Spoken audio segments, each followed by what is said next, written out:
আজকে আমি বানাতে চলেছি চিকেন ভাপা। তাহলে চলুন ফটাফট রেসিপিটা দেখে নিন। আপনারা তো অনেকে অনেক রকমভাবে চিকেন রান্না করে খেয়েছেন, এইভাবে একবার ট্রাই করুন। প্রথমে আমি চিকেনটা ভালোভাবে ধুয়ে নিয়েছি।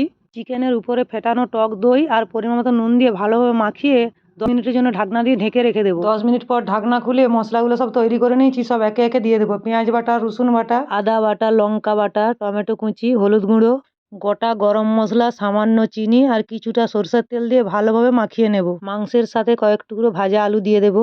একটি টিফিন কৌটো নিয়ে নিয়েছি, মাখানো মাংসগুলো সব টিফিন কৌটায় ভরে নেব। 5টা কাঁচা লঙ্কা দিয়ে টিফিন কাঠির কৌটাটা হালকা করে লাগিয়ে দেবো। উনুনে কড়াইটা বসিয়ে দিয়ে কড়াইতে বালি দিয়ে বালিটা গরম করে নেব। কড়াইয়ের মধ্যিখানের বালিগুলো একটু সরিয়ে টিফিন কৌটোটা বসিয়ে দেবো। ধিমি আঁচে 40 থেকে 45 মিনিট রান্না করে নেব। 45 মিনিট পর আপনাদেরকে ঢাকনা খুলে দেখিয়ে দেবো, দিয়ে নামিয়ে ঠান্ডা করে নেব। মাংসটা পুরোপুরি ঠান্ডা হয়ে গেছে, আপনাদেরকে দেখিয়ে দেবো আলু আর মাংসটা কতটা সেদ্ধ হয়ে গেছে। এই চিকেন ভাপাটা যদি ভালো লেগে থাকে তাহলে একটি সাবস্ক্রাইব করুন। Bye bye.